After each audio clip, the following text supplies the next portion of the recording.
Muy buenas tardes a todas y todos. Mi nombre es Ana María Romero. Bienvenidos a un programa más de Ratones de Biblioteca, un espacio para dar a conocer las investigaciones que se realizan tanto en la Biblioteca como en la Hemeroteca Nacionales de México. Sin duda, uno de los intelectuales novohispanos del siglo XVII que más ha influido en las letras mexicanas es Carlos de Sigüenza y Góngora. Sigüenza fue el fundador del Mercurio Volante, el primer periódico de la Nueva España, científico, matemático, cosmógrafo y uno de los primeros humanistas en dirigir las excavaciones de Teotihuacán. Para hablar de esta figura y su legado nos acompaña Nancy Méndez, quien impartirá la charla Una mirada a Carlos de Sigüenza y Góngora, erudito y bibliófilo. Bienvenida, Nancy. Hola, Ana María, muchas gracias.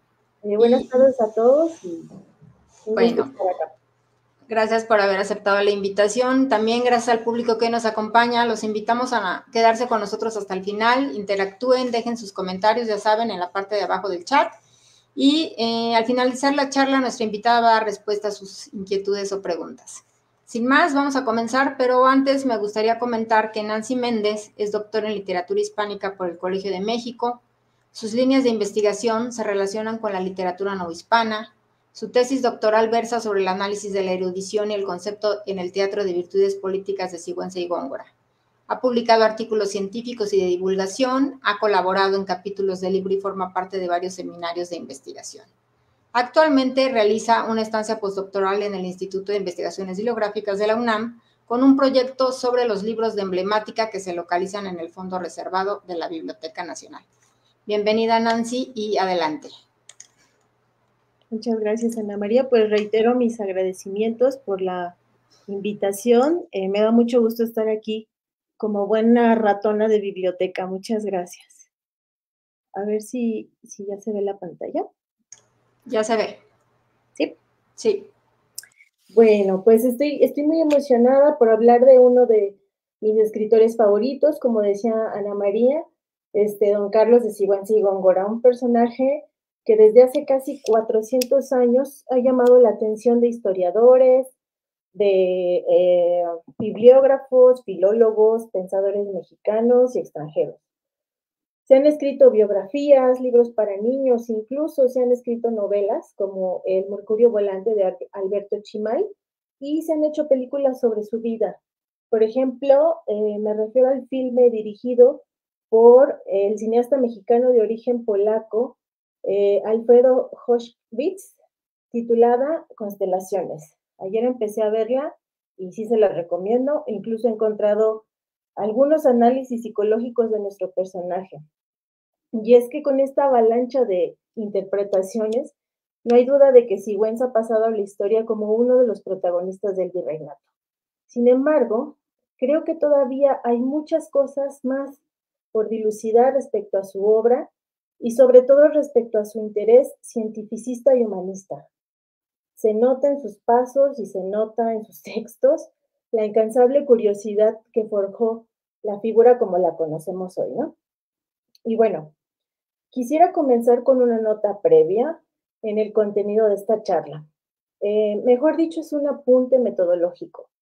Es en relación a su biografía precisamente, pues corremos un riesgo de caer en ciertas reducciones, ¿no? Cuando nos limitamos a ver la biografía de un personaje. La prueba está en que se le ha visto a don Carlos como un símbolo de un patriotismo naciente y creo que su figura y el impacto que tuvo en el virreinato es muchísimo más complejo que eso, ¿no? La exploración de su vida y de su obra posibilita una mirada sobre el paradigma ideológico en un momento de cambio, ¿no? Pensemos en esos tiempos el siglo XVII, el siglo de la transición suspendida, como le llamó Bolívar Echeverría, ¿no? Debido a que en ese tiempo se ponía en disputa el edificio de los contenidos cualitativos del mundo.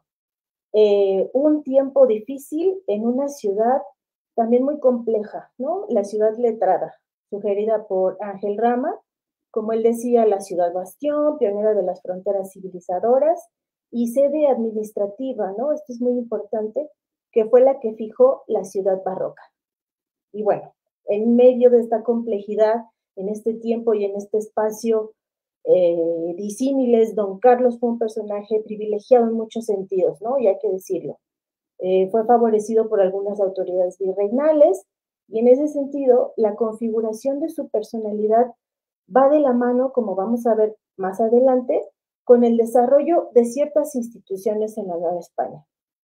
Es decir, Sigüenza fue parte del inicio burocrático, si lo podemos llamar de alguna manera, de una sociedad desigual y contradictoria. Fue el historiador francés Jacques Lafayette quien se lamentó, bueno, varios escritores, pero en particular ahora me refiero a él, que se ha lamentado de tantas biografías repetitivas, ¿no? Que se han hecho sobre la figura de Sigüenza. Y él reconoce tres causas de esta reiteración estéril, ¿no? La primera es por la estrechez de la biografía y su cronología, por las hipótesis sobre su expulsión de la Compañía de Jesús, que vamos a ver un poquito más adelante, y por la sumisión que algunos investigadores y escritores muestran o siguen mostrando frente a la autoridad, ¿no? Entonces, wow, es importante tener fresco este pensamiento de Lafay, pues es verdad que se puede caer en algunas simplificaciones, ¿no?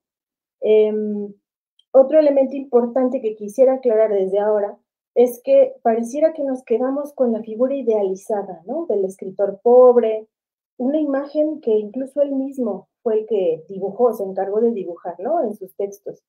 Recordemos uno de sus prólogos donde dice, si hubiera quien patrocinase mis obras, escribiría otras, ¿no?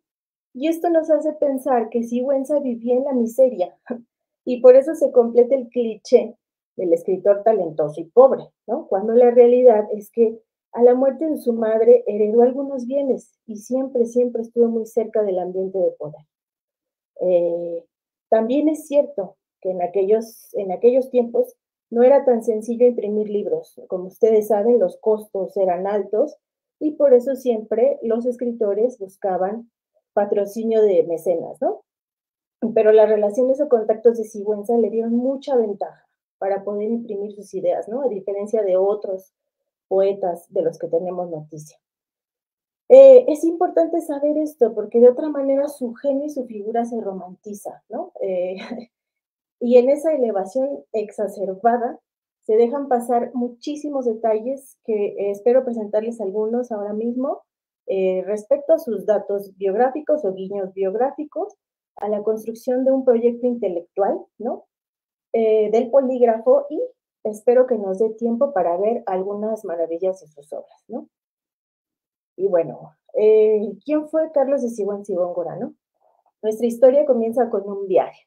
El padre de don Carlos, el madrileño Carlos de Sigüenza, abandonó la corte española, en la cual le enseñó a escribir al príncipe Baltasar, hijo del rey Felipe IV.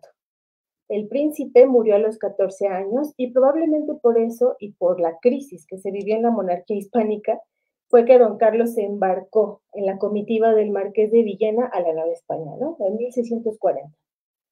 Ya en la Nueva España fue escribano y real y secretario de los ramos de gobernación y guerra del virreinato. En el virreinato contrajo matrimonio con doña Dionisia Suárez de Figueroa y Góngora, originaria de Sevilla y pariente del poeta cordobés que pueden ver en la pantalla, don Luis de Góngora y Argote.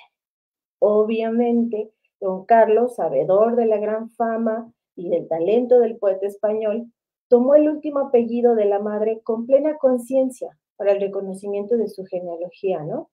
Eh, como un signo de identificación criollo, ¿no? Como diciendo, yo también soy de esa estirpe, yo pertenezco a esa sangre, ¿no?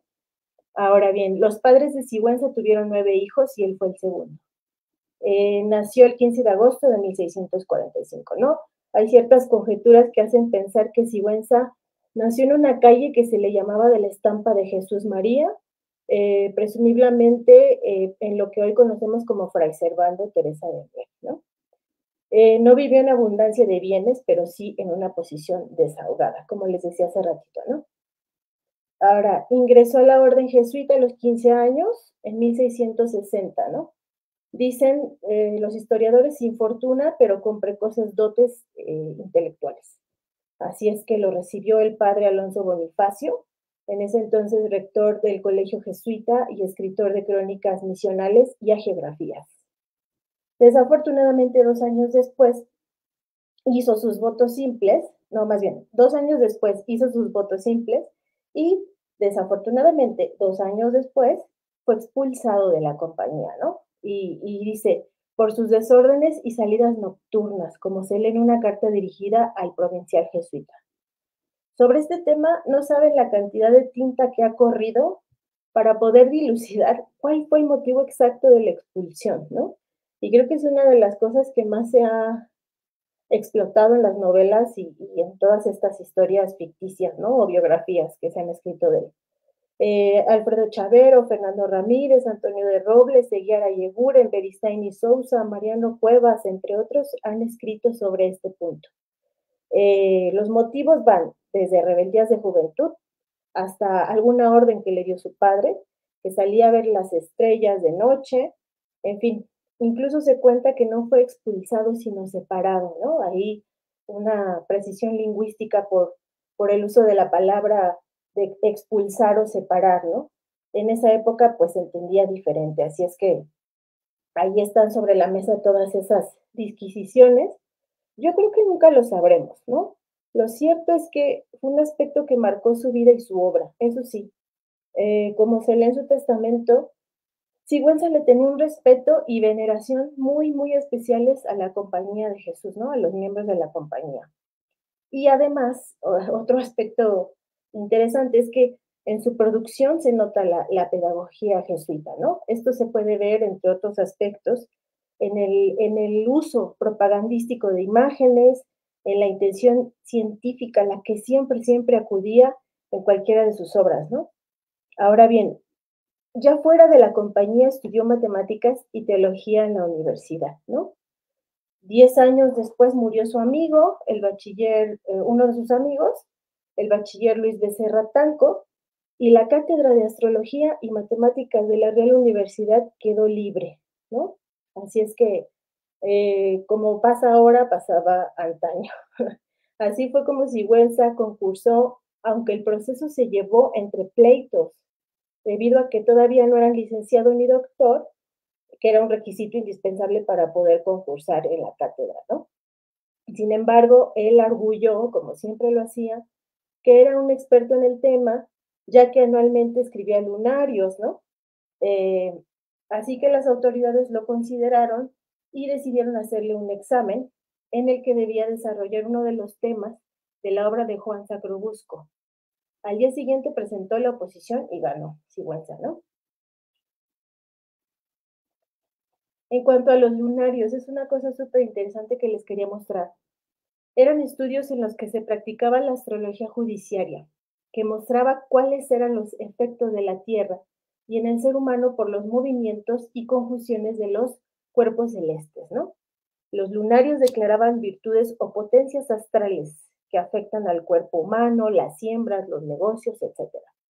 Eran una especie de pronósticos o predicciones que indicaban el mejor momento para hacerse alguna sangría o para purgarse, y también proporcionaban algunos datos sobre ciertas condiciones determinadas por los signos zodiacales, ¿no?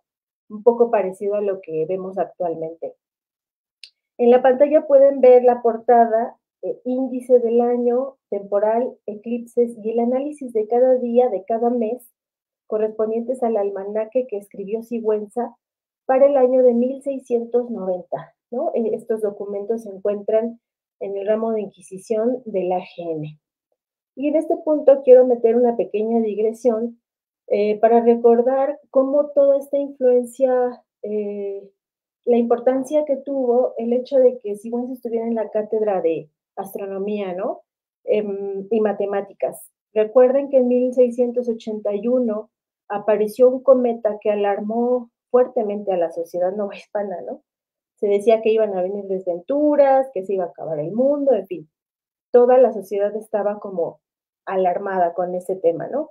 Y Sigüenza, dicen que uno de sus biógrafos dice que escribió el manifiesto filosófico contra los cometas, más bien para calmar las ansias de la virreina, ¿no? La esposa de Marqués de la Laguna. Pero también esta publicación desató una de las controversias más fuertes que tuvo en su vida con Eusebio Quino, ¿no? con Eusebio Aquino y con Martín de la Torre, quienes pues arguían el argumento de Sigüenza, y Sigüenza nunca se estaba quieto, siempre quería como comprobar con sus propios argumentos que él tenía la verdad científica, ¿no? Y bueno, escribió entonces, como les decía, la Libra Astronómica y el Belerofonte Matemático contra la Quimera Astrológica de don Martín de la Torre, ¿no? Esta obra, nada más hago esta aclaración, esta obra se encuentra aquí en nuestro fondo reservado. Desafortunadamente ya no le tomé fotografías porque está con los compañeros de conservación, pero es una obra que, pues a pesar de que uno como literato no le entiende nada, es maravillosa, ¿no? Los paratextos son maravillosos, la portada, creo que hay un ejemplar que está anotado, en fin, solo quería hacer ese apunte en este tema. Desde sus primeros años, como les decía, en los que estuvo en esta cátedra de astrología y matemáticas, Sigüenza y Góngora empezó a ganar mucha fama, ¿no? Entre sus contemporáneos, muy rápidamente ganó fama. Solo por mencionar algunos, aquí les puse 3 casos, ¿no?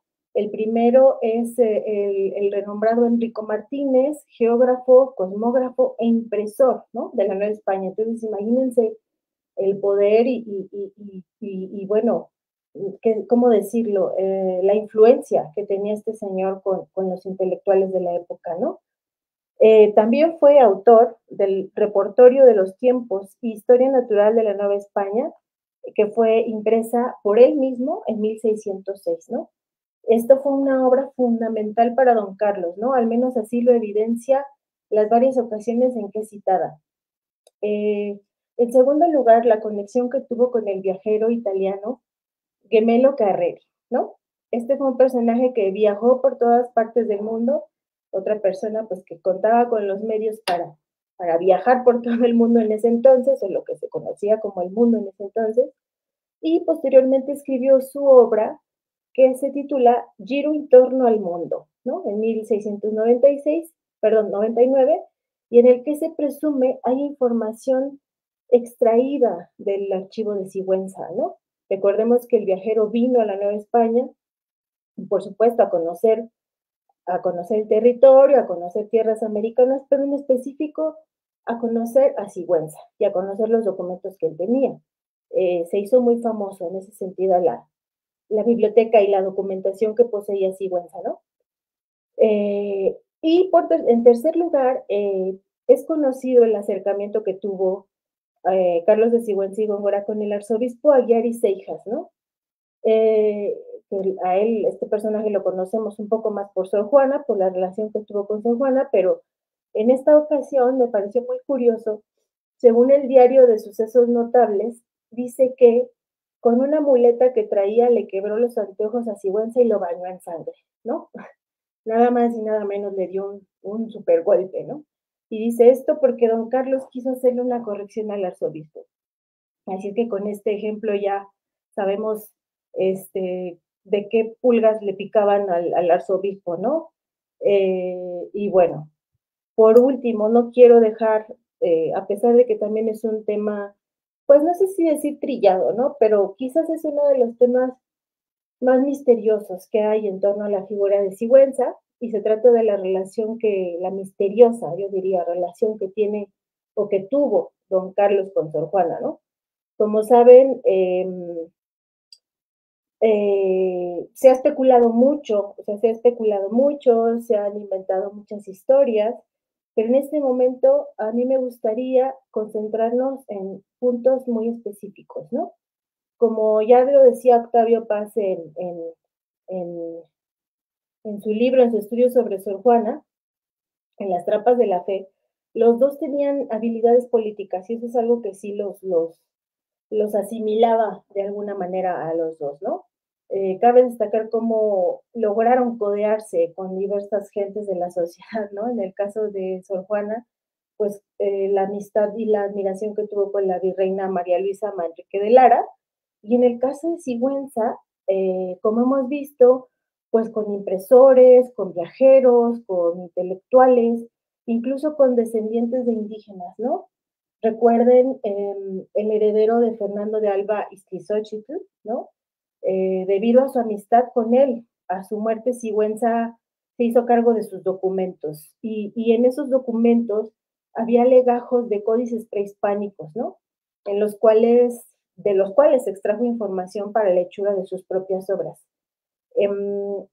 También en este punto hay muchos investigadores que dicen que Alba Iztlizochitl no era en realidad descendiente de texcocanos, pero bueno, lo cierto es que se sabe que Sigüenza accedió a estos documentos y bueno, como decía, la información que él proporciona en sus escritos es la prueba, digamos, más fehaciente, ¿no?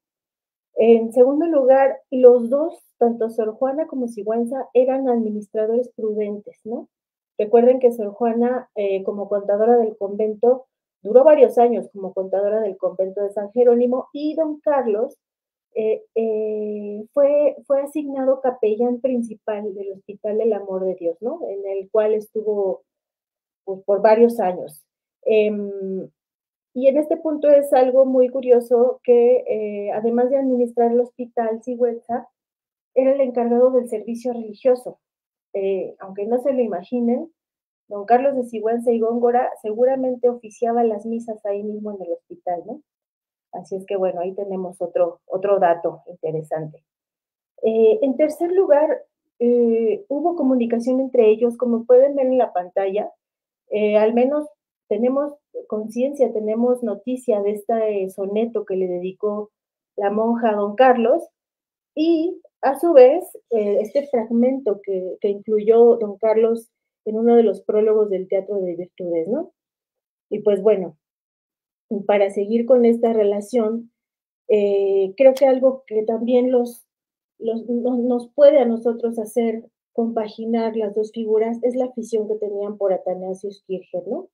Este, pues, sabio jesuita alemán, eh, se sabe, hay quien ha mencionado que este, la influencia del Iter Extaticum de Kircher en el primero sueño de Sor Juana, y bueno, en el caso de Sigüenza se sabe la relevancia que tuvo la obra Oedipticus Aegyptiacus de Kircher para la propuesta emblemática que desarrolló en el Teatro de Virtudes, es decir, creo que más allá de saber exactamente si Sor Juana y Sigüenza se conocían, se llevaban bien o mal, se veían mucho o poco, creo que lo importante es ver las aficiones intelectuales también que tenían, ¿no? En este caso, la afición por Kircher les trajo a ellos la atracción a Oriente, en específico Egipto, además del gusto, de la pasión por el lenguaje jeroglífico y también por el ambiente neoplatónico, ¿no? En el caso de Sigüenza, estas influencias, digamos, tuvieron consecuencias fehacientes en sus obras, como lo he mencionado, ¿no? Solo recuerden cómo Sigüenza empata a los mexicas como descendientes directos de los faraones egipcios, ¿no? En uno de sus argumentos, en los que busca, claro, como legitimar la civilización mexicana, ¿no? Esto revela una inquietud racional y hasta cierto punto espiritual, como lo asegura el historiador Lafay, ¿no? De nuevo lo cito. Tenían en común una curiosidad intelectual y una fascinación esotérica, dice el historiador. Dice, tanto del sueño de la monja como de la ensoñación azteca del cosmógrafo, ¿no? Y bueno, pasada esta breve introducción, ahora les quiero hablar un poco sobre las obras de Sigüenza, ¿no? Numerosos bibliógrafos y sabios y eruditos se han dedicado a estudiar las obras de Sigüenza, ¿no? Por un lado, los libros que sí se publicaron, ¿no? Que llegaron a la imprenta, por otro, los manuscritos que se quedaron ahí, ¿no? En manuscrito, y además habría que agregar a estas listas las numerosas obras perdidas de las que da cuenta su sobrino y heredero Gabriel López Sigüenza, ¿no? Quien comenta en el prólogo del Oriental Planeta Evangélico, una obra que se publicó ya cuando estaba muerto Sigüenza, su sobrina se encarga de publicarla, de hacer los paratextos, y en él comenta que todavía ni se enfriaba el cuerpo de su tío cuando habían saqueado parte de su biblioteca. Entonces, quién sabe si fue así, ¿no? Quién sabe si él, pues no sé, proporcionó él mismo, proporcionó las obras o las vendió, qué sé yo, todas estas, como estos vericuetos quedarán en el misterio, pero lo cierto es que sí se perdieron varias obras, ¿no? Desde el momento uno de su muerte. Ahora bien, en la pantalla pueden ver algunas de las obras que salieron a la luz y que son las que más se han estudiado, ¿no? Cabe resaltar que Sigüenza, esto es muy importante, imprimió sus obras con una de las familias de impresores más prolíficas, ¿no? De la Nueva España. Pues fue un taller en el que trabajaron desde el abuelo hasta los bisnietos, ¿no? Así lo asegura nuestra querida colega Marina Garone. Don Carlos imprimió en el taller de Paula de Benavides, mejor conocida como la viuda de Calderón, que trabajó como impresora durante 43 años. Y bueno, también imprimió con los herederos de Bernardo Calderón y con Juan de Rivera, esposo de María Benavides, hija de Paula de Benavides y Bernardo Calderón, ¿no? Entonces, lo que podemos deducir de este acercamiento con la imprenta novohispana, claro, es un tema mucho más complejo de lo que yo les cuento en este momento y del cual hay también, como les comentaba, varios estudios, pero en este momento lo que me importa resaltar es que Sigüenza se forjó un renombre, ¿no? Al menos así lo parece. Se forjó un renombre con uno de los linajes de impresores más importantes de la Nueva España, ¿no? Cabe mencionar que en todas sus obras, esto es también como una nota, en la portada aparecía, a diferencia de otros escritores de la Nueva España, Sigüenza tuvo el lujo de tener como lo que podríamos considerar como una marca de autor, ¿no? Que se trata del Pegaso, ¿no? Que ustedes recordarán y que se ve en casi todas sus portadas, ¿no? De sus libros impresos. El Pegaso, eh, que tiene un mote tomado de la Eneida de Virgilio, del libro 9, es un tema que me encanta y me fascina, pero también por motivos de tiempo, esta vez no podré explicar, ¿no? Solo les digo que se trata de una empresa, pues, bueno, es un emblema, pero no tiene epigrama, entonces es una empresa, que consta de mote y de imagen, ¿no? Esta empresa representa la virtud que se vuelca a lo sublime y Sigüenza le añade el contenido semántico de una identificación como vuelta a lo sublime, pero en el plan corresponderle a la patria, ¿no? Con esta intención patriótica, Sigüenza es que lo utiliza, de hecho ustedes pueden ver, ahorita lo vamos a ver, bueno, de una vez se las pongo para que si quieren vean ahí abajo está el Pegaso. Lo que se ve abajo del Pegaso es la Ciudad de México, ¿no? Y las nubes pues están características de México, Tenochtitlán y de nuestra ciudad. Pero bueno, y el mote significa así se va a las estrellas, eso es lo que les quería decir sobre el Pegaso. Ahora bien, me interesa que veamos ciertas particularidades de 3 obritas de Sigüenza. Esperemos que el tiempo nos dé. La primera es la obra, perdón, es la obra que tuve oportunidad de conocer y de analizar en mis estudios doctorales. Se trata del teatro de virtudes políticas, ¿no? Que constituyen a un príncipe, advertidas en los monarcas antiguos, del mexicano imperio, ¿no? Es una relación que contiene la éfrasis del arco triunfal que fue erigido para recibir al virrey y el marqués de la Laguna el 20 de noviembre de 1680. El arco se representó en la Plaza de Santo Domingo, ahí en el centro de la Ciudad de México. Como ustedes saben, los arcos triunfales eran edificaciones efímeras, ¿no? Que celebraban algún triunfo o algún acontecimiento importante. En este caso, se trataba de la entrada del virrey a la Nueva España. Ahora bien, en esta obra, en el escrito, en la relación, Sigüenza despliega su erudición y además de la éfrasis del arco, nos proporciona 3 preludios o lo que conocemos hoy como prólogos, para justificar un aspecto muy particular de su programa iconográfico. Además, bueno, como he dicho, combinada con la éfrasis, desarrolla sus razones. Aunque no lo crean ustedes, este ejemplar es así de delgadito, súper delgadito, y tiene 504 referencias o citas, ¿no? Razón por la cual esta obra, pues, de alguna manera se ha hecho a un lado para editarla. La verdad, yo que la estudié, les digo sinceramente que es un texto muy abigarrado, con párrafos muy difíciles de aclarar. Es una prosa barroca que urge editar para su divulgación, ¿no?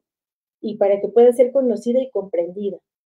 Así es que ojalá que pronto les pueda dar la noticia de una edición de esta obra que me encantaría hacer. Pero bueno, el aspecto más interesante, como les decía, de esta obra es que para la construcción alegórica del arco, Sigüenza decide tomar de ejemplos de virtud a Huitzilopochtli y a los 11 tlatoanis que gobernaron México Tenochtitlán antes de la llegada de los españoles, ¿no? En ese sentido, la adaptación de Sigüenza, pues sí es innovadora, ¿no? Hasta cierto punto, ya que en la época los arcos triunfales y piras funerarias se construían con materia mitológica.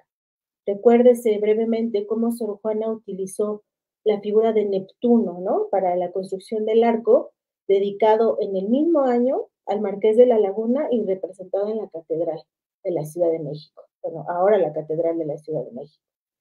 En fin, bueno, en este aspecto rápidamente, no es que sea la primera vez en toda la producción novohispana en que se retoma los temas indígenas, o sea,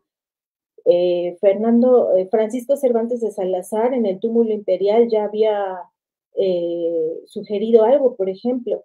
Sin embargo, sí es la primera vez en que se hace como gala, en que se hace esta defensa de la civilización mexica, ¿no? Es muy importante recalcarlo porque no es que sea la primera obra, sino es la primera vez que un pensador no hispano hace este reconocimiento con todas las de la ley, si lo podemos llamar de alguna forma, ¿no? Bueno, en fin, veamos cómo en la pantalla lo que pueden ver ustedes es algunas fotografías del ejemplar que tenemos aquí en el fondo reservado de la Biblioteca Nacional, ¿no? Específicamente se encuentra en la caja fuerte de la Sala Mexicana, que es hermosísima y que si no la conocen, de veras les invito a que vengan para que la conozcan porque es un espacio súper bonito. El ejemplar está encuadernado en pergamino, tiene un ex libris en estampa de Luis Álvarez y Álvarez de la Cadena, lo cual significa que estuvo en su poder. Tiene una portada con grabado gilográfico, como pueden ver, y quise ponerles el epígrafe de la obra. Pues me parece genial, porque sintetiza el tópico del miedo a la maledicencia, tan utilizado en los siglos de oro, ¿no? En este caso, Sigüenza se adelanta a sus detractores y comenta. Yo les leo en español y ahí lo tienen en latín. Dice, consideren lo suyo los que se empeñan en considerar lo ajeno. Es más fácil juzgar que obrar, y más fácil mirar desde la seguridad de la fortaleza los peligros. Entonces, imagínense si así está el epígrafe, cómo está el contenido de la obra. La verdad es una obra que no es por nada, pero les invito a consultarla. Se puede ver una edición facsimilar en la red, en Cervantes Virtual. Hay una edición que fue la que yo trabajé de Porrúa, de 1960. Esa ya trae el latín traducido. Y si no, pueden venir a la Biblioteca Nacional a conocer nuestro ejemplar que se encuentra aquí en el fondo reservado. Vale la pena si les interesa la historia antigua de México y también si les interesa la aplicación emblemática que, eh, que construyó Sigüenza. Es algo muy, muy particular. Yo espero que, bueno, es una ilusión, un deseo, un objetivo, el sacar una edición del teatro en el que se desplieguen las imágenes, ¿no? En el que se desplieguen los emblemas, porque creo que no tienen desperdicio. Eh, Aparte, creo que es importante porque retoma muchas fuentes iconográficas indígenas de los códices, así es que, bueno, eso queda en el tintero y yo les aviso cuando salga. En fin, siguiente. El triunfo parténico, de esta les voy a hablar menos, poquito, es la relación del certamen que se celebró en la Nueva España, ¿no? De un certamen celebrado en la Nueva España, en 1683. El certamen se llevó a cabo para festejar el tan controversial misterio de la Inmaculada Concepción de María, ¿no? En esta obra quiero aclarar que Sigüenza fungió como secretario del certamen, es decir, no todo el contenido de la obra, no todos los poemas de la obra son de Sigüenza, ¿no? Sin embargo, la descripción, pues, de la universidad, del arco triunfal, de los emblemas, sí que es de Sigüenza y hay uno que otro poema de él, ¿no? De esta obra, afortunadamente en 2021, Marta Lilia Tenorio publicó una edición moderna en el Colegio de México por si es de su interés. Ahí está la edición, para mí excelente, porque tiene un aparato de notas que enriquece mucho la lectura. ¿Y qué más? Ah, el ejemplar de la Biblioteca Nacional, que pueden ver en la pantalla, está encuadernado en cartón con lomo de piel. Tiene un ex libris de nada más y nada menos que de Joaquín García Casbalceta, un gran historiador de la historia colonial, valga la redundancia, y un bibliógrafo del siglo XIX que fue director de la Academia Mexicana de la Lengua en el periodo de 1883-1894, ¿no? También fue impresor. Y otra cosa es que sabía perfectamente latín, así es que yo imagino que era uno de los lectores afortunados que podían comprender el contenido del triunfo parténico sin necesidad de una traducción, ¿no? El ejemplar tiene apostillas impresas, tiene glosas y contiene letras capitulares. En la portada, como pueden ustedes ver, nuevamente el Pegaso, y respecto al contenido tipográfico de la obra, es un tema muy complejo y estudiosos como Marina Garones se han dedicado a estudiar este aspecto de la obra. A esos estudios los remito y los invito a que los busquen. Y bueno, respecto a las obras, finalmente El Paraíso Occidental, una obra que desde que la conocí me pareció muy curiosa, ¿no? Sigüenza escribió la historia de la fundación del convento de Jesús María y con él numerosas biografías e historias de monjas, ¿no? De las monjas que habitaban en el convento. Es muy chistoso porque siempre me acuerdo lo que dijo Octavio Paz en Las trampas de la fe sobre esta obra, ¿no? Dijo que algunas partes parecían capítulos perdidos de Justín o los infortunios de la virtud del mismísimo Marqués de Sade. Y ustedes dirán, ¿qué? ¿Qué tiene que ver, no? Esto porque, bueno, se cuentan algunas prácticas ascéticas de las monjas, ¿no? Por ejemplo, y bueno, y sí son historias que asustan, sinceramente, sí son historias que impactan un poco, ¿no? Hay dos casos, se cuenta de una monja que pidió a sus hermanas que le marcasen el rostro con la leyenda esclava del Santísimo Sacramento, ¿no? Así es que imagínense casi como un tatuaje, pero sin la tinta, ¿no? Solo con la herida, lo cual pues suena muy impactante. Y de otra monja, otra historia de otra monja, que cuando murió, sus compañeras descubrieron, bueno, cuando prepararon el cuerpo para los ritos funerarios, descubrieron que debajo de las ropas, en la cintura, llevaba un cinturón con púas, ¿no? Adherido al cuerpo, y por esta razón, pues se enfermó y murió. Y bueno, estas son los motivos por los cuales Octavio Paz piensa que parecen fragmentos perdidos del Marqués de Sade, ¿no? Es muy chistoso. Pero bueno, pasando de nuevo a las cosas formales, esta obra se caracteriza por las declaraciones que hace Sigüenza en los paratextos. Recuerden que el aparato paratextual de una obra antigua siempre es fundamental, ¿no? Para el análisis, para su análisis y para la comprensión contextual, ¿no? En el que se imprimió la obra. Aquí les puse un apartado del prólogo y dice, aquí es donde se lamenta lo que les decía hace ratito de no poder publicar, ¿no? Dice, si hubiera quien costeara en la Nueva España las impresiones, no hay duda, sino que sacara yo a luz diferentes obras, ¿no? Y ahí queda esa nota. Sin embargo, con esta nota, Sigüenza prefigura un prólogo afectivo, ¿no? en el cual, por medio de la captatio benevolentiae, gana la verosimilitud en su discurso, ¿no? Este tipo de prólogos, como ustedes saben, lo encontramos en numerosas obras del Siglo de Oro, ¿no? Vuelvo a decirlo. Por ejemplo, en la primera parte del Quijote está este tópico.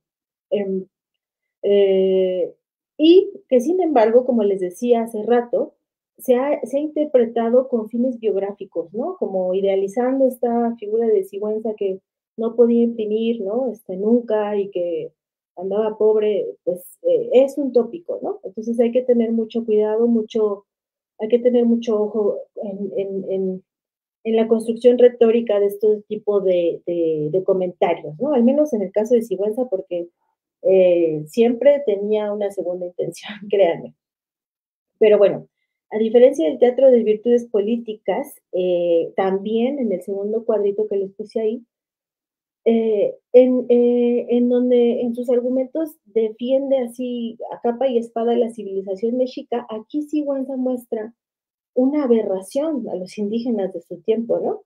Pues, como dice ahí, por culpa del detestable pulque, con motivo, o sea, por culpa del detestable pulque hay tanta idolatría y hay tanto pecado, ¿no?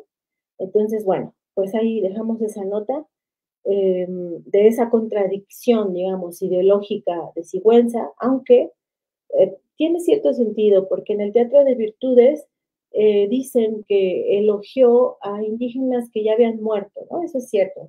Formaba parte de un pasado más o menos inmediato, pero que ya no estaba en su, en su imaginario actual, ¿no? En cambio, estos indígenas de los que se queja, son indígenas con los que él convive en su día a día, ¿no? Entonces, ahí, ojo, porque hay una contradicción con muchos, muchos matices. Ahora bien, eh, la faceta como cosmógrafo e ingeniero, ¿no? Acá voy a hablar sobre dos obritas, pero me quiero concentrar en este tema. Porque es una faceta que refiere una de las cualidades urbanas más problemáticas de la Nueva España, ¿no? Las lluvias, el insuficiente desagüe, el sistema de canales y la limpieza de las acequias que en realidad al parecer era un verdadero caos, ¿no? Así al menos lo dice el propio Sigüenza, lo dice Sor Juana también. Entonces, don Carlos, gracias a esos conocimientos que fue forjando, que tenía de arquitectura y de astronomía, ojo, también de arquitectura, sabía de fortificaciones, ¿no? Y entonces, por un lado, trabajó en la exploración y el reconocimiento científico de una bahía que se llamaba Bahía de Pensacola, cuyo objetivo era contrarrestar las incursiones de piratas ingleses y franceses, ¿no? Que intentaban entrar al territorio. Y por otro, hizo esta otra exploración en la fortaleza veracruzana de San Juan de Ulúa, que ustedes seguramente han visitado, y escribió el informe sobre el castillo de San Juan de Ulúa en 1695 a petición del virrey, ¿no? El conde de Galvez, quien a su vez estaba dando cuentas al rey Carlos II por los defectos de la fortificación en el medio baluarte llamado Nuestra Señora de la Soledad, según se leen las reales cédulas de 1693. ¿No? No olvidemos que incluso Sigüenza, años antes de estas exploraciones, en 1692, redactó la carta dirigida al almirante don Andrés de Pez, ¿no? Quien daría cuenta a las autoridades del virreinato y por lo tanto de la corte española sobre el motín provocado por los indígenas en 1692, ¿no? En este informe Sigüenza hace uso, de nuevo, de, hace uso y gala de sus conocimientos retóricos, astronómicos y de historiador, ¿no? Para construir una justificación por la rebeldía de los indígenas que por poco y derriban el gobierno virreinal.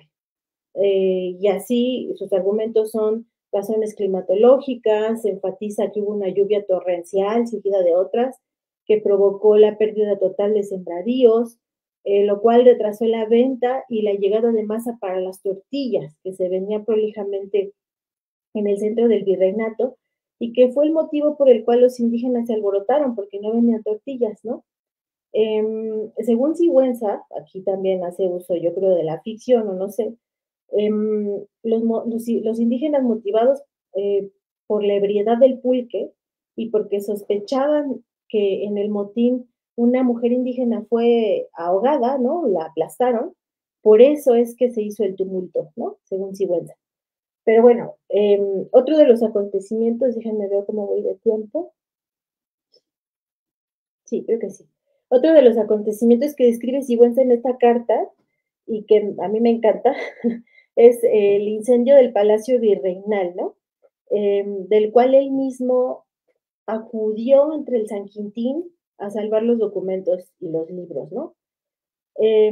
Esta parte quizás no solo fue parte de la ficción, porque yo he encontrado en las actas del Archivo de la Ciudad de México em, que se dio, bueno, que se da cuenta de los bienes que recibió don Carlos por haber hecho esa hazaña, ¿no? Tan heroica. De los bienes que él rescató, se le quedaron algunos, y eso está en las actas, ¿no? Otra cuestión un poco también que puede ser graciosa es que Sigüenza cuenta cómo en camino a la salvación libresca había varios moribundos y muertos en la plaza, ante lo cual él se detuvo a darle los santos óleos, ¿no? Así dice, en medio del San Quintín y en medio de todo esto yo me paré y les di la bendición para que se fueran bien, ¿no?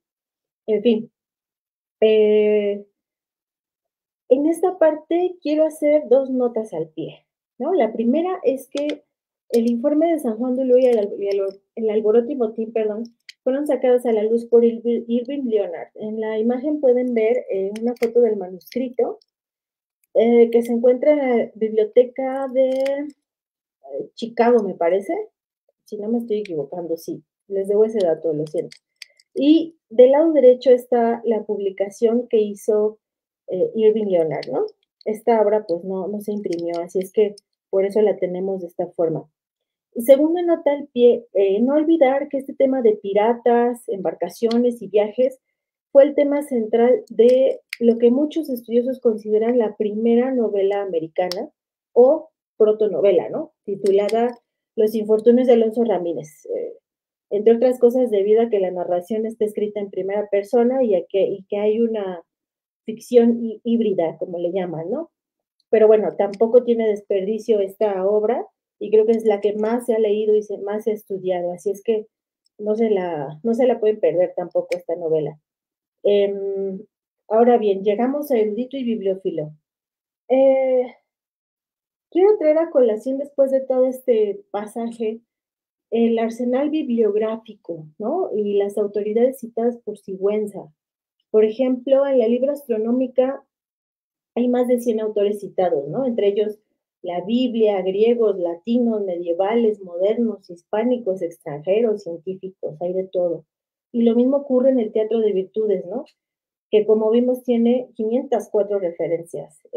Y bueno, aunque desde nuestros tiempos la erudición barroca es uno de los impedimentos más grandes para acceder al contenido de una obra, porque se nos dificulta mucho su lectura, y que de hecho es una de las razones de la ausencia de ediciones modernas de la obra de Sigüenza.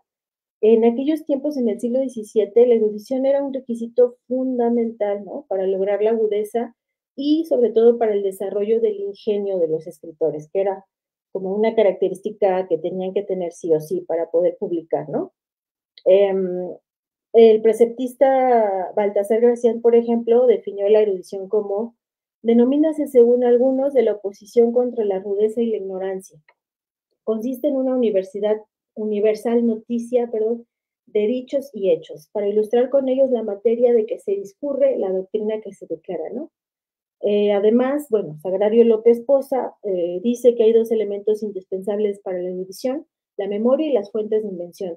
Y este último tema es otra gran galería de posibilidades, pero que es interesante porque aquí podemos ver las prácticas de lectura de la época, ¿no? Pero bueno, en otra ocasión lo platicamos. Um, Como vemos, la erudición no solo era un accesorio de la personalidad de Sigüenza, ¿no? Era un elemento fundamental en el conocimiento de la época, que además cada vez estaba más cerca del periodo de la Ilustración. Entonces, Sigüenza está entre esos dos, entre el barroco y la Ilustración. Eso es importante también tenerlo en cuenta.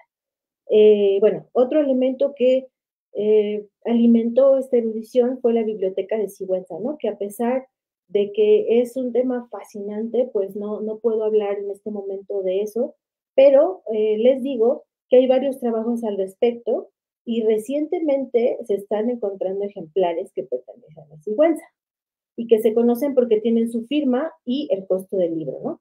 Les recomiendo en este punto la exposición virtual sobre la biblioteca de Sigüenza del Instituto, de aquí del Instituto de Investigaciones Bibliográficas, que llevó a cabo Alberto Partida, y también el libro de Manuel Suárez titulado La alhaja más preciosa, historia de la biblioteca de la Universidad de México, ¿no? Que es lo último que se ha publicado sobre el tema y que trae, pues, digamos, muchas novedades.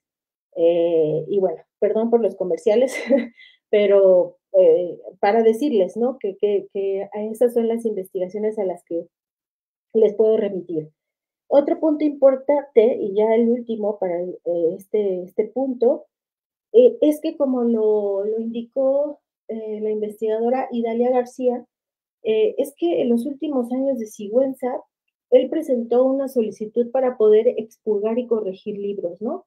Probablemente porque, dice ella, en su poder tenía ciertos libros prohibidos y sospechosos, ¿no? Y porque también sabía, eso creo yo, sabía que alguien más iba a leer sus libros, ¿no? En ese sentido, quizás no quería dar problemas a la Inquisición, a sus lectores futuros, ¿no? Él tenía en la mente muy claro la figura del lector sucesor, ¿no? Un lector del futuro que comprendiera ese complejo textual impreso y manuscrito. Y bueno, en 1699, un año antes de su muerte, obtuvo un nombramiento de corrector de libros, ¿no? Y según Idalia, la investigadora Idalia García, dejó expresa su revisión y expurgo en varios libros. En este punto creo que vale la pena volver a los paratextos de las obras de Sigüenza, ¿no? Como yo les decía, les insistía hace ratito. Como dijeran por ahí, porque Sigüenza fue un historiador y un pensador muy acucioso, no se le iba una, de veras.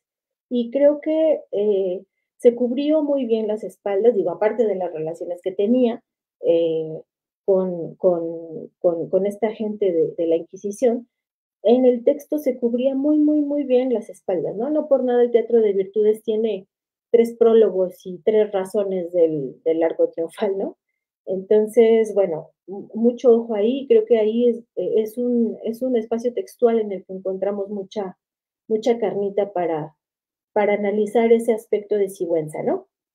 Y bueno, quisiera concluir esta charla con el testamento de Sigüenza. Sí, no sé si me dé tiempo, pero a ver, creo que sí. Querida Ana, ¿sí me da tiempo? Adelante. Gracias. Sí.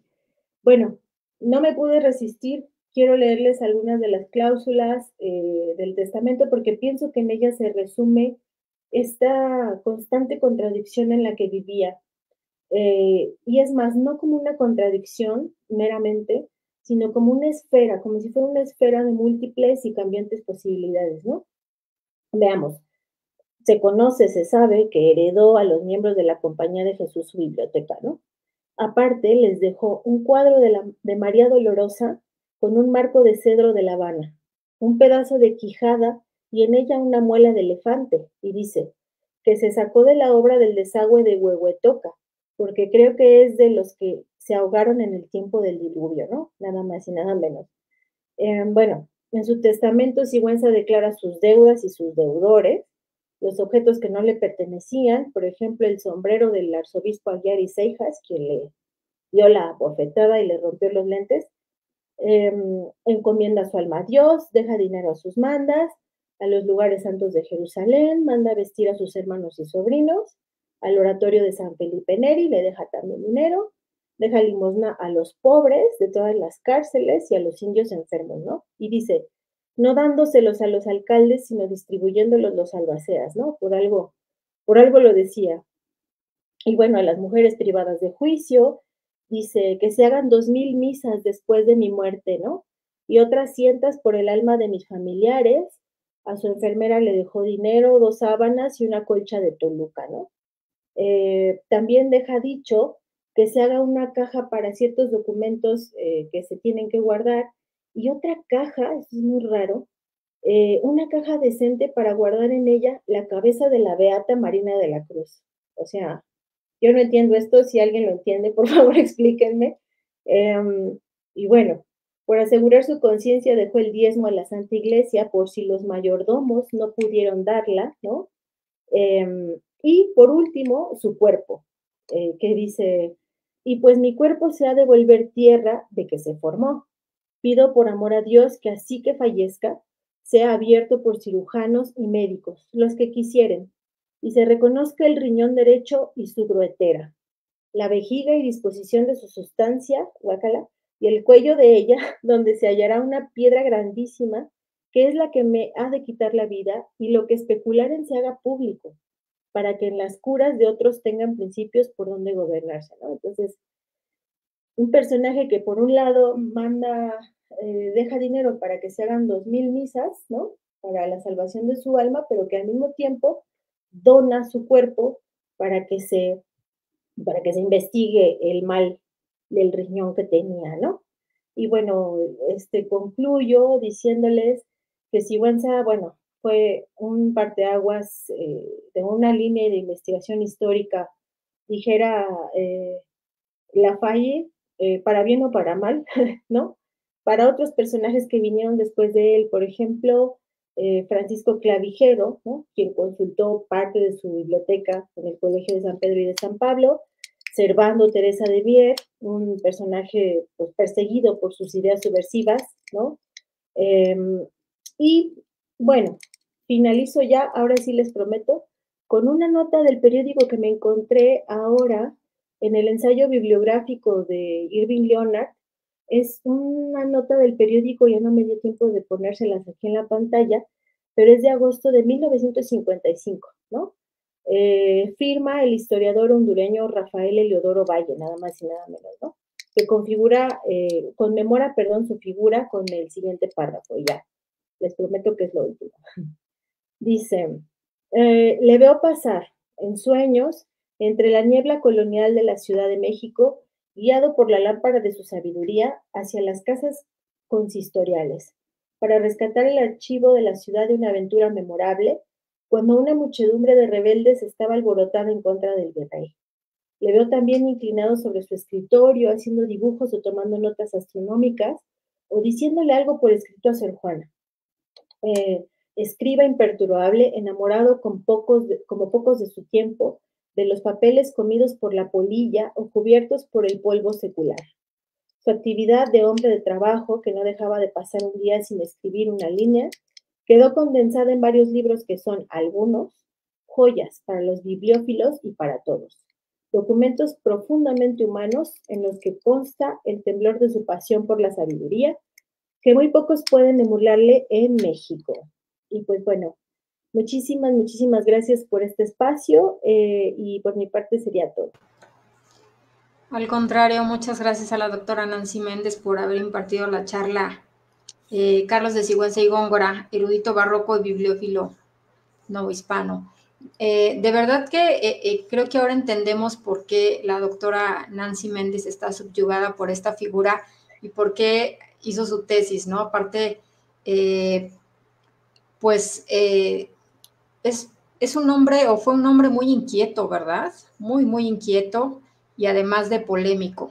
Entonces, creo que esta polémica existe hasta nuestros días. Tú nos comentabas al principio de la charla que don Carlos de Sigüenza pues ha corrido la suerte, como muchas otras figuras importantes, de tener biografías, pero que no siempre pues son exactas, ¿no? Claro. Y desafortunadamente pues se van repitiendo los datos que se encuentran debido a que no se quiere cuestionar la autoridad. Exacto. Entonces, me parece una de las grandes aportaciones de esta charla, como situar a Carlos de Sigüenza y Góngora pues dentro de un espacio ya de su tiempo, que era ser intelectual, ¿no? En el siglo XVII. Muchísimas gracias, Nancy. Y pues vamos a leer algunas de las preguntas, algunos de los saludos. Muchas gracias por estarse conectando. Y yo quisiera, antes de pasar a las preguntas y los saludos, tú nos hayas comentado que una de las primeras aportaciones de don Carlos, pues fue esta el acercarse a la cátedra de astrología y de matemáticas, y resultado de eso son los lunarios. Nos comentaste un poquito qué eran los lunarios, pero se conservan aquí en la Biblioteca Nacional, algunos me parecen impresos muy interesantes, ¿no? Sí, sí, sí, fíjate que sí son súper interesantes porque además nos revelan una escritura muy diferente de Sigüenza, ¿no? Qué bueno que lo preguntas, muchas gracias por preguntarlo, porque sí creo que son unos escritos muy, muy especializados, muy, muy determinantes en cierto sentido. Y bueno, los que yo les mostré en la presentación, más bien esos se encuentran en el ramo Inquisición del AGN, ¿no? Del antiguo Palacio de Lecumberri. Aquí en nuestra Biblioteca Nacional no tengo todavía noticia de que haya algún manuscrito y sé que se imprimieron, sé que se imprimieron. Ahora estaba checando y bueno, ahora mismo no tengo el dato, pero sí que creo que hay un investigador que imprimió algunos. No sé si todos, porque también al parecer estuvo durante muchísimos años, cada año, presentando sus lunarios y sus almanaques al Santo Oficio, a la Inquisición, para que los aprobaran, ¿no? Entonces, sí, yo también creo que son súper, súper interesantes. Aparte, al ser un manuscrito, pues se sabe de la caligrafía de Sigüenza, ¿no? Lo cual nos da herramientas para poder analizar posteriormente en libros impresos si las anotaciones eran suyas, ¿no? Ahora en sus libros. Entonces, sí, sí me parecen súper interesantes, pero no, son del AGN, los manuscritos. Muy bien, entonces, bueno, ahora sí vamos a leer algunas de los comentarios. Nos dice, y saludos, Alexis Aparicio, buenas tardes. Manuel Aguilar, buenas tardes. La primera pregunta, ¿podría hablarnos acerca del mapa de Sigüenza? ¿Qué nos puedes comentar, Nancy? Claro. Bueno, ahí sí me agarró en mi punto débil, porque yo del mapa de Sigüenza. Otra charla. Hagamos otra charla. No, sí, él era cartógrafo, ¿no? Carlos de Sigüenza y Góngora también fue cartógrafo. Y Manuel Aguilar, una disculpa, pero no te tengo así fresco eso, ¿no? La verdad creo que es una faceta que, al menos desde mi punto de vista, no he profundizado, ¿no? Pero creo que es importante. No sé si aquí en la biblioteca hay algunos ejemplares, algunos estudios, digamos, ¿no? Que dan cuenta del mapa de Sigüenza, que también fue súper importante, ¿no? Así como decía yo hace rato, en su faceta de explorador y en cierta medida de descubridor, bueno, no sé si es la palabra correcta, ¿no? Pero que descubría bahías, que descubría tierras nuevas, sí, me parece muy, muy importante. Y Manuel Aguilar, pues muchas gracias por la pregunta y te quedo un poco mal en este momento, pero es un tema a desarrollar más adelante. Muchas gracias. Y es que, pues, ahora sí que debemos comentar que la doctora Nancy ha hecho un ejercicio de síntesis, porque tiene tanto que decirse sobre esta figura y sobre este autor. Sigamos, la doctora Luz América Viveros, agradecemos que también esté atenta. Ella ha estado también con nosotros en las charlas de ratones de biblioteca, Sí, mucho. especialista en 19. Sí, maestra, aparte. Fue tu maestra. Sí. Pues, aquí está presente y nos dice qué interesante exposición. ¿Podrías abundar un poco más en esa mención que hiciste del uso de las imágenes por los jesuitas y eso cómo se advierte en Sigüenza? Adelante. Sí, claro que sí. Bueno, pues hola Luz América, muchas gracias por escuchar la charla. En efecto, yo creo que aparte de esta vorágine que se tenía por la cultura visual en los siglos novohispanos, porque como sabemos, la evangelización partió con las imágenes, ¿no? O sea, todo se logró a partir de las imágenes que los misioneros lograron poner, ¿no? O que lograron adaptar, ¿no? Desde el contexto del bestiario medieval y de los libros de caballería, de las crónicas de conquista, hasta todo lo que se rescató, todo lo rescatado iconográficamente hablando de la cultura mexica. Entonces, eso de entrada, ¿no? La cultura visual era un elemento importantísimo en la Nueva España, ¿no? Para la evangelización, para la religión cristiana. Y en el caso de los jesuitas, es muy interesante que ellos hacían siempre este uso propagandístico porque fue la compañía que más libros de emblemas adquirió, ¿no? Y que empezaron a desarrollar sus ideas y empezaron a desarrollar, pues, básicamente todo lo que creían los miembros de la Compañía de Jesús a través de esta, digamos, esta faceta iconográfica, ¿no? Lo cual ellos sabían que ya, al menos en la Nueva España, ya había una introducción, si lo podemos decir así, iconográfica en la sociedad novohispana, no nada más para los intelectuales, sino para otro tipo de espectadores o lectores, ¿no? Estoy pensando en los espectadores indígenas, por ejemplo, los espectadores que no hablaban español, ¿no? Entonces, como para pasar todas estas fronteras lingüísticas, la imagen fue fundamental para ellos, ¿no? Y se tiene noticia, bueno, ahora yo que estoy estudiando los libros de emblemas, sé que fueron los jesuitas los que pidieron los libros de emblemas para que llegaran a la Nueva España. Ahora, todo esto como cae en Sigüenza, como cae en Sor Juana, pues cae en el aspecto de que ellos, ¿cómo decirlo? Hicieron un uso muy propio de esas imágenes, ¿no? De la misma manera que la Compañía de Jesús adaptó todo su sistema, digamos, mnemotécnico de la memoria, ¿no? Ellos hicieron lo mismo, y si uno se fija un poco más en las obras, sobre todo en el Neptuno alegórico y en el Teatro de Virtudes de Sigüenza, que es donde ellos desarrollan su emblemática, pues sí se nota, o sea, se nota que la imagen es un elemento fundamental, no solamente ideológicamente hablando, sino en el cuerpo del texto, ¿no? En el espacio textual. Así es que, bueno, espero haber respondido la pregunta, pero más o menos eso es lo que creo en cuanto al uso propagandístico. Además, bueno, sí, última cosa, no olvidemos que estamos en un contexto de contrarreforma y que muchas de las cosas representadas estaban prohibidas. Entonces, hay un teje y maneje de muchos temas que tanto Sigüenza como Sor Juana lograron introducir en sus obras y que, bueno, pasaron por alto por el ingenio con el que se construían, ¿no? Claro. Ajá. Y bueno, es que también se habla mucho ya en el siglo XVI, pues que estos métodos preparatorios de evangelización estuvieron en el XVI, pero continúan en el XVII, ¿no? O sea, son prácticas que continúan porque la evangelización pues continúa y algo muy importante que mencionas, pues la contrarreforma, hay que afianzar la fe.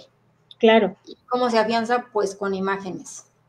Sí, totalmente, totalmente. La imagen, digo, creo que la imagen todavía sigue siendo una herramienta y un elemento con mucha carga semántica para nosotros en la actualidad, pero en esa época se usaba los medios en los que se representaba y los fines eran muy distintos, ¿no?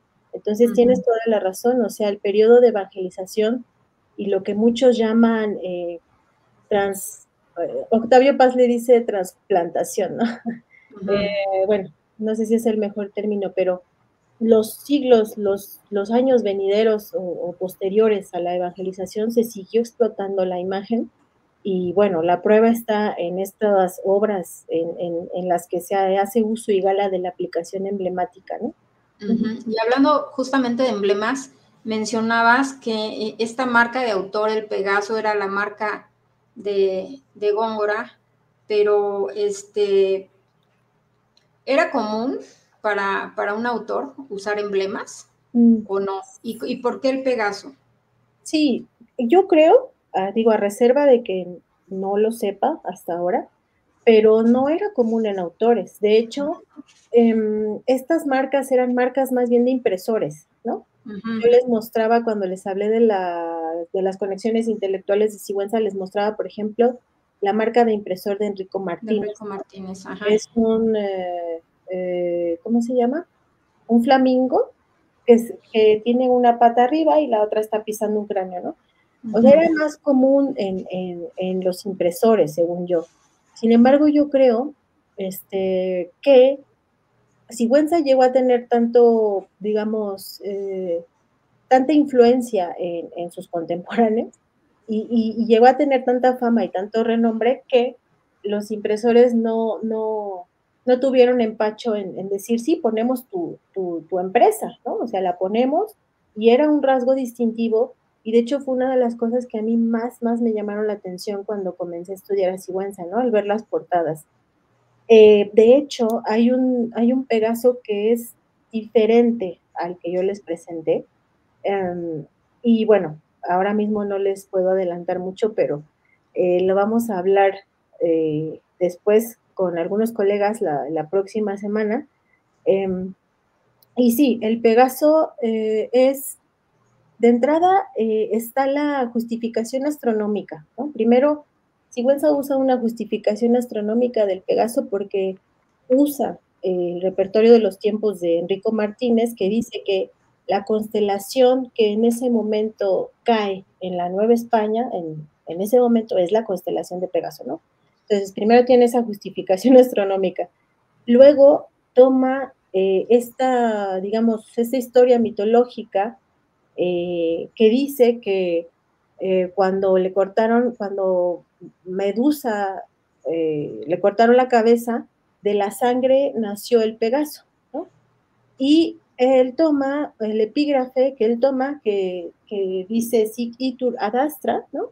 Que significa así se van las estrellas, lo toma del libro 9 de la Eneida. Y aquí es muy interesante porque hay una figura retórica que utiliza que se llama acolutia, ¿no? Consiste en lo siguiente, es como una especie de intertextualidad, pero una intertextualidad en la que el escritor que está refiriendo esa cita le agrega algo.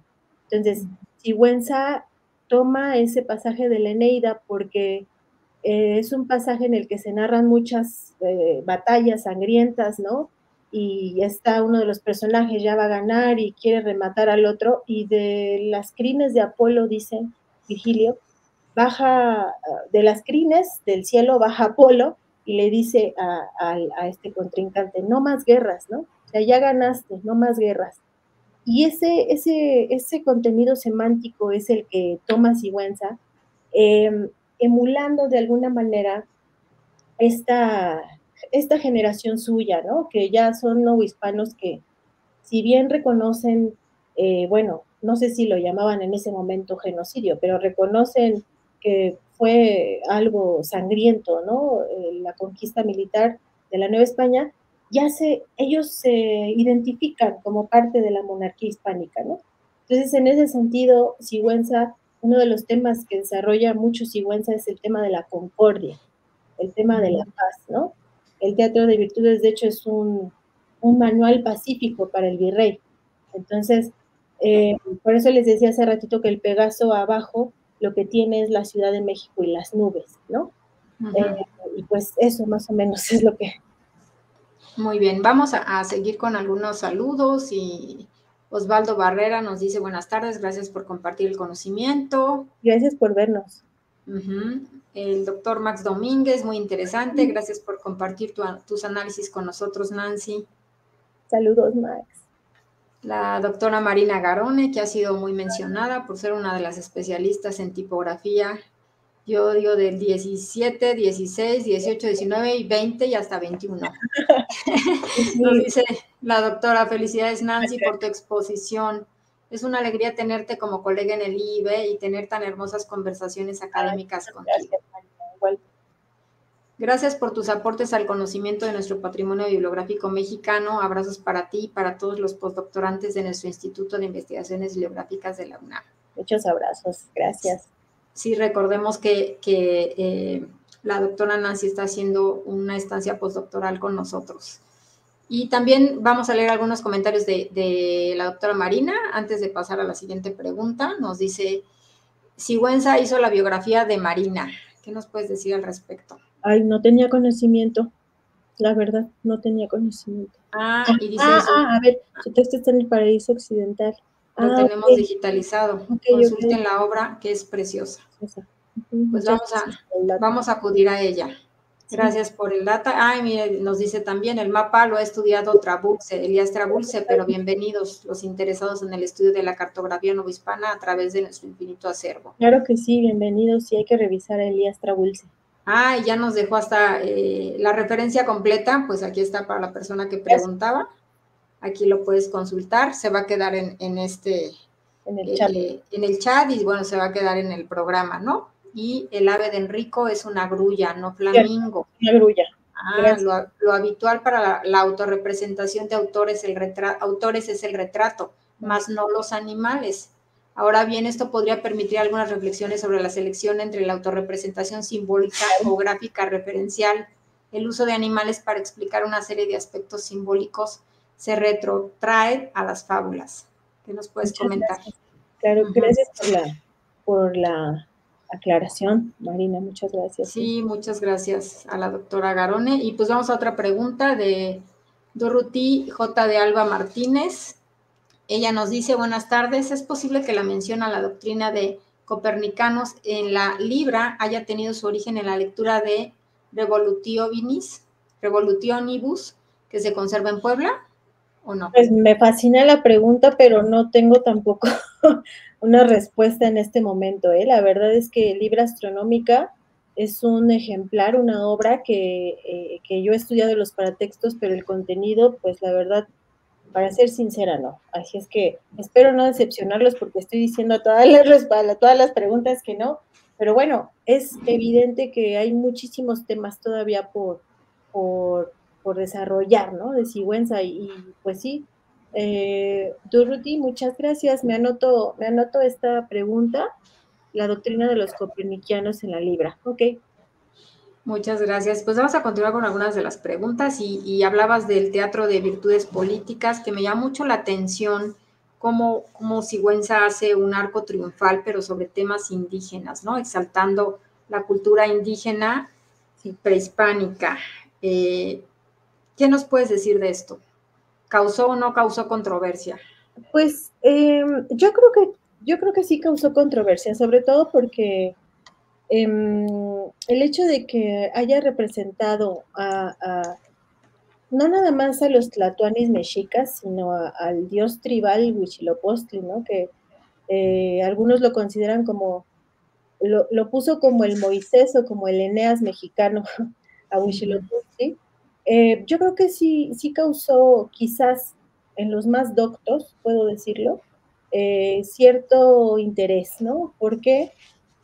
Porque, como ya les decía yo hace ratito, no es que no se hayan representado elementos o guiños o imágenes correspondientes a la cultura indígena anteriormente, sino que Sigüenza lo hace con todo un entramado alegórico y con todo un aparato erudito y conceptual que casi cuando uno lo lee no tienes por dónde darle, ¿no? O sea, Sigüenza era muy controversial, muy polémico, en el aspecto de que todo lo que él decía lo justificaba y todo tenía una razón de ser, ¿no? Como buen erudito y como buen bibliófilo, como vimos hace ratito. Entonces, yo creo que es muy interesante que rescate o que rescatara estas figuras, sobre todo por la información que proporcionan. Por ejemplo, se mete también con sus contemporáneos, con los cronistas contemporáneos, historiadores, ¿no? Y les corrige la plana incluso, ¿no? Por ejemplo, de Huitzilopochtli dice que qué aberración que le llamen Huichilobos, ¿no? No me acuerdo quién era, creo que Medina, Toribio Medina o no sé quién, que le decía Huichilobos y él dice, no, miren, aquí está la etimología y les voy a explicar de qué va.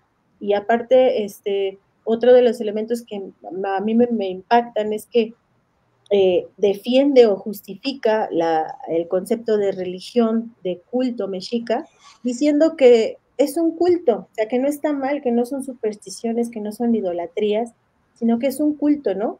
Y para justificar eso usa fuentes clásicas, ahí sí, ¿no? Entonces, sí creo que es muy interesante. También, por ejemplo, la figura de Itzcoatl, la figura de Cuauhtémoc, sobre todo la figura de Moctezuma, que dice que no es que era tonto, ¿no? Porque pareciera que la historia de México, parte de la historia de México nos ha contado que él casi vende patrias, ¿no? Y que él fue el que les abrió las puertas a los españoles. Y Sigüenza dice que pecó de liberalidad, ¿no? O sea, más bien que él era muy dadivoso, que era muy generoso, ¿no? Y por eso desarrolla esa virtud en esa empresa. Así es que, sí, cada empresa, yo les juro que es un entramado súper interesante, tiene muchísimas citas y vale la pena acercarse para reconsiderar eh, eh, eh, la historia antigua de México, Tenochtitlán, ¿no? Uh-huh. Y hablabas también que hubo algunos detractores de Sigüenza. ¿Sí tuvo detractores? Sí, bueno, ahora explícitamente no me acuerdo de alguno, pero sí, todo el tiempo. Bueno, Eusebio Quino, que fue el principal o con el que empezó todo lo de la libra astronómica, y este otro, el del Belerofonto matemático Martín, ahorita se me va, que les dije hace ratito, Martín de la Torre. Todos ellos sí, pues claro, eran detractores de las ideas que desarrollaba Sigüenza, ¿no?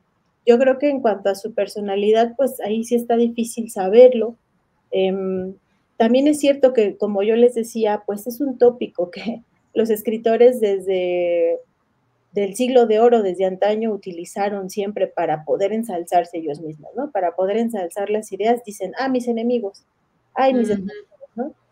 Es un tópico y es una herramienta retórica que se utilizaba pues también constantemente, eso también hay que decirlo. Claro.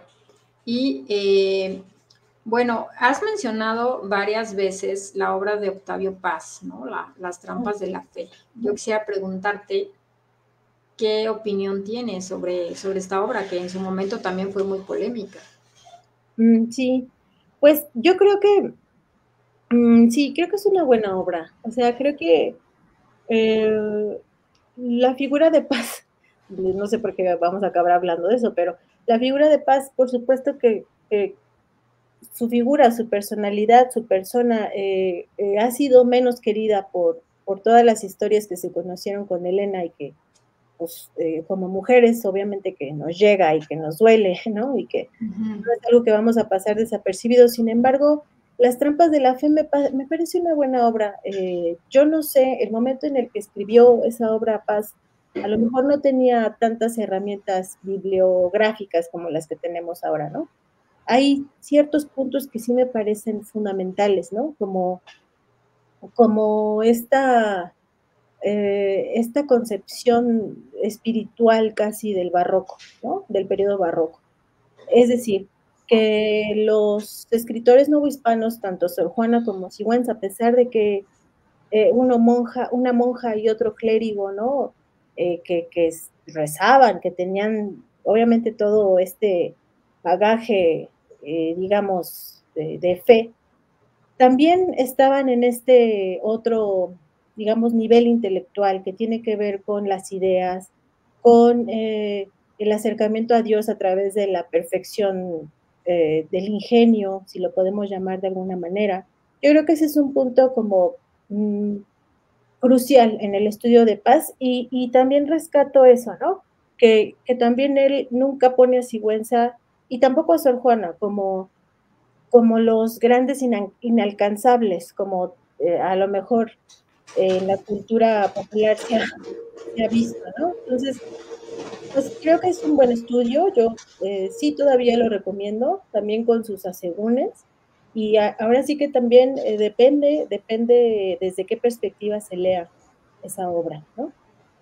Pero sí Claro, fue una de las pioneras, o sea, también hay que decirlo que fue una de las pioneras, perdón, en los estudios sobre Sor Juana y pues de refilón sobre Sigüenza y Góngora.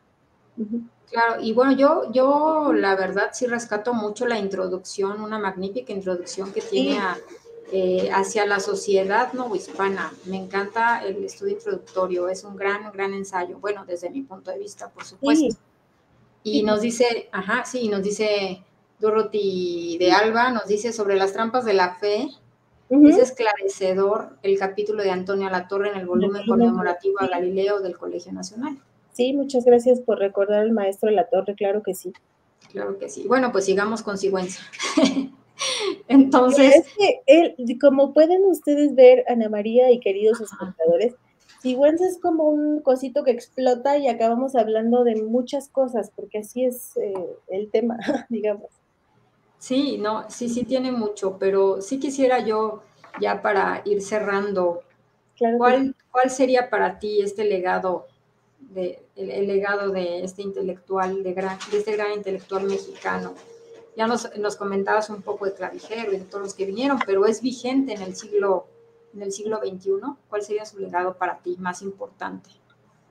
Sí, es una pregunta que me gusta mucho porque me siento un poco identificada con, una parte de mí se siente identificada con esa complejidad de esa figura, ¿no? Creo que uno de los legados más grandes que Sigüenza dejó, en primer lugar, pues es el cariño que se le puede tener al camino de la sabiduría, ¿no? El hecho de saber o de hacer conciencia de que el conocimiento no es que te haga mejor persona, pero sí puede ser mejor ser humano, o sea, es como una perfección para que cuando te mueras, pues te recuerden bien, ¿no? Como una persona que siempre quiso aprender, que siempre quiso encontrar cosas nuevas.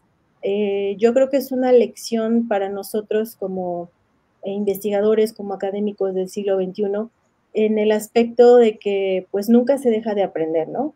Un sabio nunca deja de aprender y es lo que a mí más me ha gustado de este personaje, que siempre quería saber más, siempre buscaba más, en sus textos se nota la curiosidad todo el tiempo, ¿no? Siempre pareciera que deja semillitas para un lector futuro. Entonces, en primer lugar, creo que es eso. Y en segundo lugar, también creo que es, bueno, una persona con la que algunas veces uno se siente identificado, porque fue una persona que vivió, como decía hace ratito, el inicio de la burocracia en la Nueva España, ¿no? El hecho de todas las cosas que se viven o que se pasan para pertenecer a una clase social, para pertenecer a la élite intelectual, ¿no? Y yo creo que a reserva del camino de cada quien, pues a veces no estamos tan lejos, tan lejanos de todo ese contexto, ¿no? Y lo importante es aprender que, qué sé yo, hay que seguir el camino, ¿no? Hay que seguir el camino de virtud. Finalmente las instituciones pues existen. eh, Hay que también defender las ideas, creo que también ese es otro de los legados súper importantes de Sigüenza, tanto de Sor Juana como de Sigüenza, pero en el caso de Sigüenza, eh, defender siempre las imágenes, perdón, las ideas, y eso sí, también tener siempre, como les decía hace rato, esa nota al pie, de que él ganó muchos privilegios, ¿no? Entonces, em, verlo como el ser humano también, ¿no? Ujú. A veces corremos el riesgo de decir, ay, el erudito, y no se crean, yo también a veces me gusta tanto, no, me gusta tanto su obra que a veces también digo, no, espérate, Nancy, cuidado, ¿no? Pero bueno, ese es el legado, principalmente el cariño hacia las letras, el cariño hacia los libros, creo. Ujú. Muchas gracias. Yo creo que sí me encanta esto que mencionas de un camino hacia la excelencia a través del conocimiento. Me encanta eso. Y bueno, ¿qué nos puedes recomendar para una persona que quiera incursionar más en la biografía de Sigüenza? Ahorita vamos a hablar de la obra.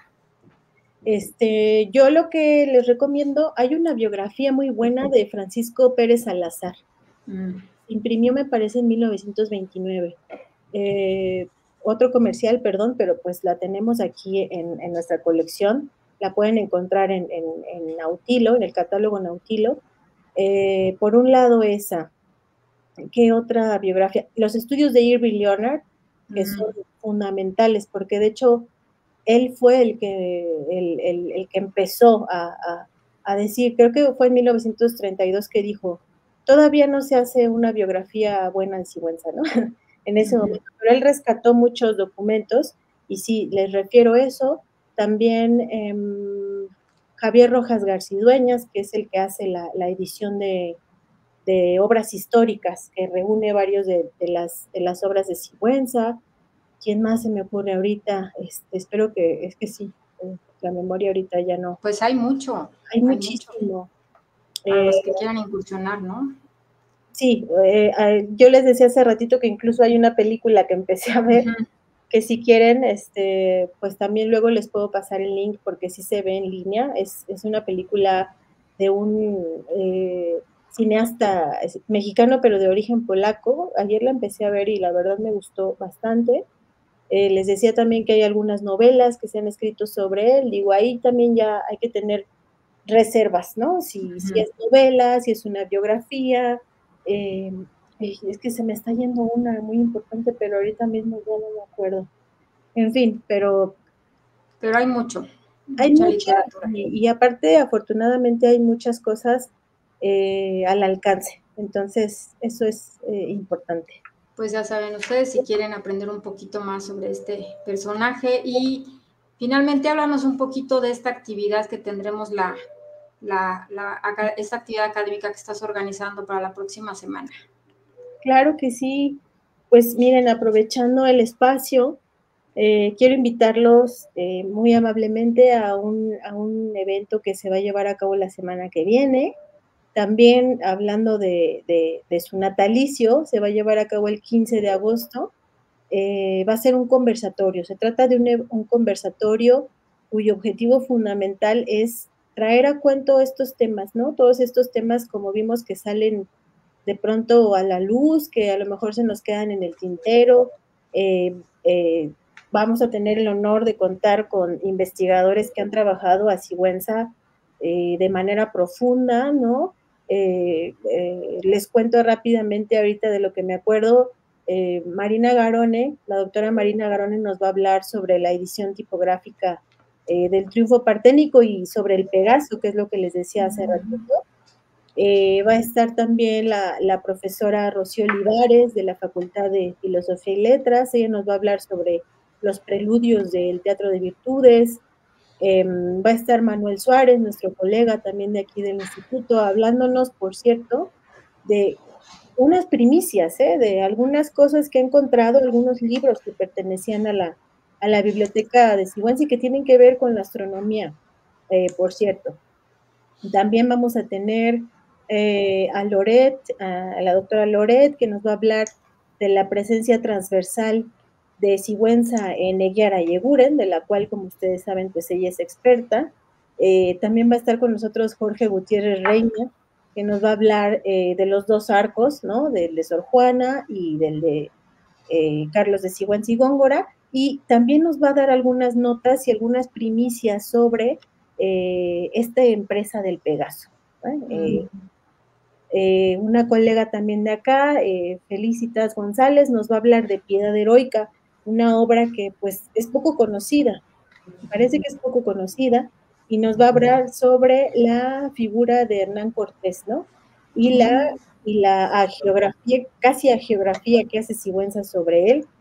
¿Quién más se me va? Marta Lilia Tenorio nos va a hablar de los avatares que pasó para editar El Triunfo Parténico en el siglo XXI, ¿no? Esta obra de esta relación del certamen poético celebrado en 1683, y ella nos va a hablar del proceso de edición de esta obra. ¿Quién más? Espero que no se me esté yendo, alguien se me está yendo. Nuestro colega también Alberto Partida nos va a hablar sobre los libros de Sigüenza que encontró él en la Biblioteca Nacional y de la cual se hizo una exposición. Hay una exposición actual, como ustedes saben. ¿Quién más? Ay, me voy a ver muy grosera, pero es que ya. Bueno, tenemos el programa en nuestra página. Sí. Está disponible, ustedes pueden consultarlo y bueno, ya aquí también nos dio la información. Nuestra colega Dalia Hernández. Dalia Hernández. Sí. Nos va a hablar sobre Carlos de Sigüenza y el teatro, que yo ya me muero de las ganas por escuchar esa comunicación, la verdad.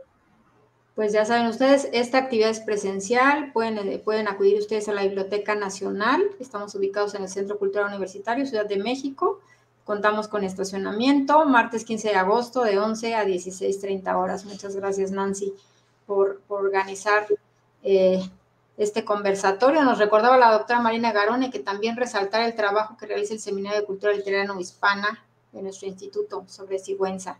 Contamos con con muchas publicaciones de ellos, pueden venir y consultarlas. Entonces, y Simón Cayetano, muchas gracias por estos eventos. Al contrario, gracias por seguirnos.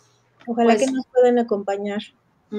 Sí, aquí los esperamos. Y pues, Nancy, no me queda más que darte las gracias a la doctora Nancy Méndez por haber impartido esta charla, por compartir con nosotros su conocimiento, su entusiasmo sobre la literatura novohispana, sobre sus hallazgos. Y pues estaremos al pendiente para un nuevo programa, ya una vez que tengas más avanzado tu postdoc, tus investigaciones. Sí. Agradecemos también a la maestra Giselle Cosío, Guillermo Gómez por el apoyo técnico, a todo el público que nos ha seguido en esta transmisión y bueno, los invitamos a acompañarnos la próxima semana en una charla más de ratones de biblioteca. Vamos a contar con la presencia de Héctor Raúl Morales, quien impartirá la charla La influencia de Durero en el grabado del siglo XVI. Qué bonito. Sí, va a estar muy bien, no se lo pierdan. Me despido, no sin antes hacerles una cordial invitación a consultar nuestro sitio de internet para que conozcan nuestra oferta académica y cultural. Es www.bnm.unam.mx y síganos en nuestras redes sociales. Tenemos Facebook, están ustedes aquí en el Facebook. Tenemos Twitter, que ya no es Twitter. Ahora es una cosa que se llama X, que me estoy acostumbrando, Instagram, y suscríbanse a nuestro canal de YouTube, Biblioteca Nacional de México. Recuerden, este programa se queda grabado. Muchas gracias, Nancy. Gracias a todos. Buenas noches. Muchas gracias a todos. Buenas noches. Hasta pronto. Bye.